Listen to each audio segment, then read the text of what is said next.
अस्सलाम वालेकुम नाजरीन, मैं Mohammad Kaleem press news of India की जानिब से आपका इस्तकबाल करता हूं। देखते हैं आज की अहम खबरें।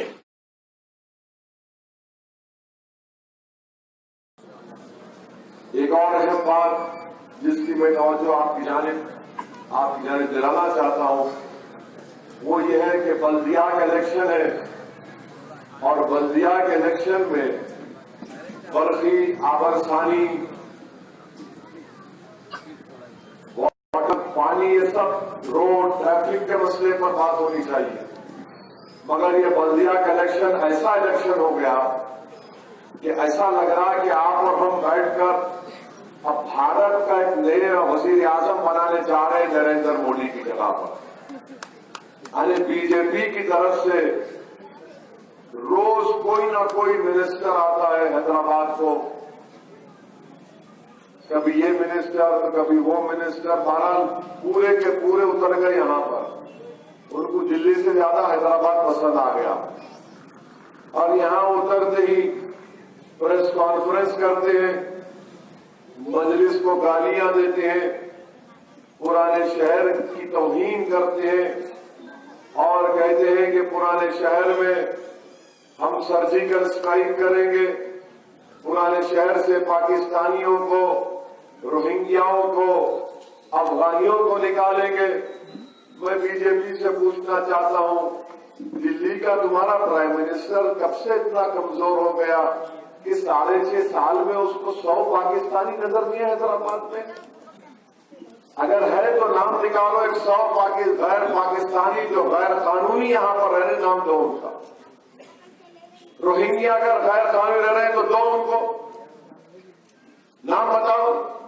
नाम नहीं बताएंगे और सिर्फ बोल देंगे देखो मजलिस की वजह से पूरा ऐसा होगा, और फिर ये बोलना कि सर्जिकल स्ट्राइक करेंगे हैदराबाद पुराने शहर में। सर्जिकल स्ट्राइक एक फौज दूसरे मुल्क की फौज पर करती है। ये पहला वजीर आजम है जो अपने ही मुल्क के शहरियों को पाकिस्तानी, रोहिंग्या, अफगानी कह रहा है। शर्म से डूब मरना चाहिए बीजेपी को कि बल्दिया के इलेक्शन के लिए आप पुराने शहर की आवाम की तौहीन कर रहे हैं। यहां पर हिंदू भाई भी रहते हैं, यहां पर दलित भाई, यहां पर बैकवर्ड क्लास के लोग, यहां पर मुसलमान, यहां पर सिख, यहां पर ईसाई भी रहते हैं, और आप ये कह रहे हैं कि यहां पर पाकिस्तानी है, रोहिंग्या है, अफगानी है। अगर है तो बताओ ना, अगर है तो तुम्हारी गलती है, तुम्हारी कमजोरी है। वोटर लिस्ट में 30,000 रोहिंग्या के नाम है, 1,000 नाम तो बताओ, वो भी नहीं बता सकते। मकसद क्या है कि नफरत पैदा किया जाए, फिरका परस्ती को फरोग दिया जाए। और मैं हमारे हिंदू भाइयों से अपील कर रहा हूं, आप मजलिस के ताल्लुक से आपको गलतफहमी है। आपको मैं ये बता रहा हूं कि 6.5 साल से मोदी की हुकूमत है दिल्ली में। आप बताओ मोदी ने हैदराबाद को 1 पैसा दिया क्या? मोदी ने क्या पैसा दिया तो क्या रोड वाइडनिंग हुई? क्या मोदी की हुकूमत ने पैसा दिया तो सीवरेज लाइन पड़ी? क्या मोदी की हुकूमत ने हैदराबाद को पैसा दिया तो क्या यहां पर स्टॉर्म वाटर ड्रेन बनी? हैदराबाद में 100 साल के बाद बारिश हुई, लाखों घरों में पानी आया। गवर्नमेंट का कानून यह है कि अगर दिल्ली की सरकार हैदराबाद के आवाम को पैसा देगी तो 10,000 की जगह उनको 80,000 से 1 लाख रुपया मिलता था, मगर मोदी ने 1 पैसा नहीं दिया। आज आकर वही हिंदू मुस्लिम, वही पाकिस्तानी, वही अफगानी, असदुद्दीन ओवैसी को जिना बोलते। अरे क्या जिना से इतनी मोहब्बत क्यों है भाई? क्या कोई पुराना रिश्ता है आपका उनसे? क्या कोई ऊपर को राष्ट्रीय करे थे क्या? वो गुस्सा हमारे पे क्यों निकाल रहे आप? मेरी गलती क्या है कि मैं बरतानिया जाकर कानून की डिग्री हासिल किया। मेरे बड़े मरहूम और मेरी मां की दुआएं थी कि अल्लाह ने मुझे लिंकन दिन से बैरिस्ट्री की डिग्री दिलाई। अब इनको तकलीफ यही हो गई। आखिर क्या तकलीफ है? कौन सी बात है? इन्हों जीना है। अरे बाबू, अगर मैं बोलना शुरू करूं ना तो फिर याद रखो तुम बहुत परेशान हो जाओगे। और हैदराबाद की पुलिस तो केस बुक करने में माहिर है। एक एमपी को जिना बोल रहे तो आप मुंह नहीं खोलेंगे। جس نے بھارت کے آئین کے اوپر حلف اٹھایا اللہ کے نام پر، اس کو جینا بول رہے۔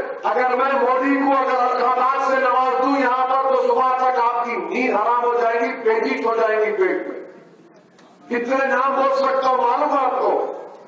زبان بہت تیز ہے، ہم کو لے جا کے جینا سے۔ اچھا ایک ان کا ایک اور ان کا ایک احمد بولتا ہے میں ویسی کو اپنی جوتی پہ رکھتا ہوں، ارے وہ بھی نہیں کو رکھتا ہے بابا، پھر وہ بول رکھو بول رہے اللہ نے غریبوں کے دلوں میں میری محبت پیدا کر دی، تیری جوتی کی ضرورت نہیں ہے میرے کو۔ وہ ایک دن آئے گا اپنی جوتی اٹھا کر اپنے سر پہ مارے گا اور اپنے باپ سے جا کے پوچھ تمہارا باپ میرے کو بھائی جان پکارتا۔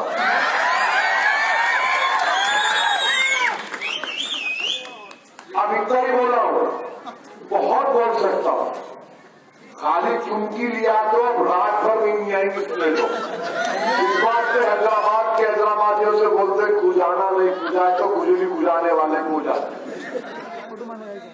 ہم کو بول رہے ارے حیدرآباد میں تم کیا کرے بتاؤ نا، کون سا فلائی اوور میں پیسے دیے، پانی کی لائن کو کیا دیے، کچھ نہیں۔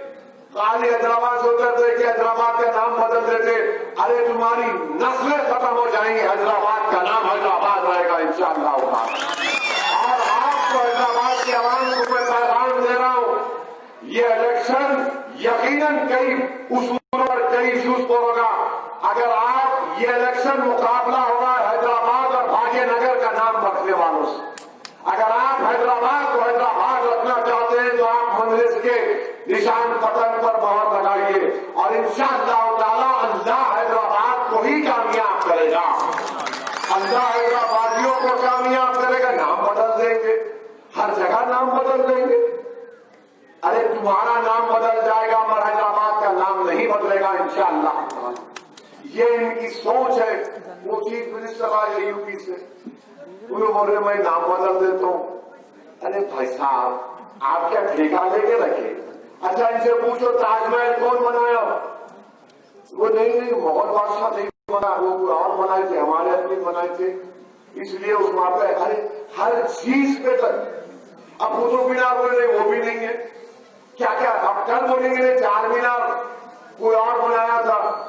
ارے چار مینار کو آرے کل آئے تو دیکھو کتنا خوبصورت چار مینار ہے، دیکھو کیسا اس کے چار مینارے ہیں، کتنی خوبصورت عمارت ہے، کتنا سکون ہے وہاں پہ۔ مگر نہیں کوئی بولتا میں قلعے پہ اپنا جھنڈا لہراؤں گا، ارے جھنڈا کیا لہرائیں گے تم؟ قلعہ ہمارا ہے، وہ سیاسی قلعہ ہمارا ہے، وہاں پہ ترنگا لگا ہوا ہے، اس سے بڑا جھنڈا کون سا ہے تمہارے پاس؟ نہ تمہارا جھنڈا لگے گا نہ تمہارا ڈنڈا چلے گا، یہاں پر مجلس تھی اور رہے گی انشاءاللہ ہوگا۔ 6.5 سال میں کوئی کرفیو تو چھوڑو، ٹینشن نہیں ہوا، تمام لوگ مل کر کام کر رہے ہیں۔ اور بی جے پی حیدرآباد کے امن کو خراب کرنا چاہتی ہے۔ میں پولیس سے کہہ رہا ہوں آپ کیسا بک کر رہے ہیں؟ ان کے پیچھے کیا ہے معلوم کرو۔ آپ شہر کے امن کو ہم کو آپ کو بچا کے رکھنا ہے اور ہم اپنے شہر کے امن کو مضبوط رکھیں گے اور انشاءاللہ تعالی یہاں سے پہلے سے زیادہ تعداد میں مجلس کے اراکین بلدیہ کامیاب ہوں گے انشاءاللہ تعالی۔ میری آپ تمام سے گزارش ہے کہ بی جے پی کے اس نفرت کے پیغام کو ریجیکٹ کریے، مسترد کریے، ان کے پاس دکھانے کو کچھ نہیں ہے۔ حیدرآباد کے لیے کیا کیے کچھ نہیں بتا سکتے سوائے اس کے کہ گالی دینا انہوں اترتے شروع کرتے گفتگو اسد الدین اویسی سے اور ختم کرتے اپنے بھائی جان اور دولہے بھائی اسد الدین اویسی کے اوپر خاص۔ میرے عزیز دوستوں اور بزرگوں، میں آپ کو یہ بھی بتانا چاہ رہا ہوں کہ احمد ملالہ کو آپ نے یہاں پر تیسری مرتبہ منتخب کیا اور احمد ملالہ جب سے مجلس کے MLA بنے ملک پیٹ میں ڈیولپمنٹ کے کام بڑی تیزی سے ہو رہے ہیں۔ احمد ملالہ اور مجلس اتحاد المسلمین نے یہاں پر سب کو ساتھ لے کر کام کر رہے ہیں، کسی کو چھوڑ نہیں رہے، سب کو قریب کر کے سب کا ساتھ لے کر ہر ایک کی جو کام ہے ان کے ترقی کے کام ہے محلوں میں کام کروائے جا رہے ہیں۔ بلکہ حلقہ اسمبلی ملک پیٹ میں सबसे ज्यादा 10,000 की स्कीम अगर शहर में हुई तो चंद्रायन गुट्टा में और आपके मलकपेट में करीब 20 करोड़ रुपए खाली एक असेंबली हल्के में दिए गए।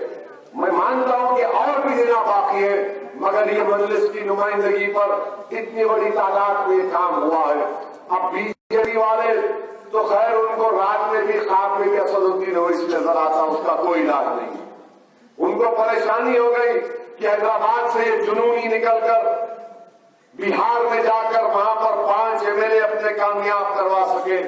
मेरे भाई, बिहार में हमने मेहनत की और ये कामयाबी इसलिए मिली बिहार में क्योंकि 1960 में हमारे बुजुर्गों ने जिस शमा को, जिस चिराग को रोशन किया था, आज उसी चिराग को जो अल्लाह ने बचा कर रखा, उन बुजुर्गों ने हमको ये हुनर सिखा दिया कि बातिल ताकतों के तूफान में भी तुम उस चिराग को जला के रखना। हमने बातिल ताकतों के तूफान में भी इस चिराग को जला कर रखा और इस चिराग की रोशनी अल्हम्दुलिल्लाह बिहार की सरजमीन पर पड़ी और बिहार की सीमांचल की गरीब आवाम ने मजलिस इत्तेहादुल मुस्लिमीन को अपने सीने से लगाया और 5 अराकीन असेंबली मजलिस के वहां से कामयाब हो गए। मेरे अजीज दोस्तों और बुजुर्गों, इस कामयाबी के सिलसिले को हमको और आपको जारी और सारी रखना है। पहले से ज्यादा तादाद में मेरी आपसे गुजारिश है कि अपने वोट का इस्तेमाल करिए। मैं तमाम से अपील कर रहा हूं, हमारे हिंदू भाइयों से, हमारे मुसलमान भाइयों से, दलित भाइयों से, बैकवर्ड क्लास के हमारी खवातीन से कि आप सब मिलकर आइए और मजलिस को सपोर्ट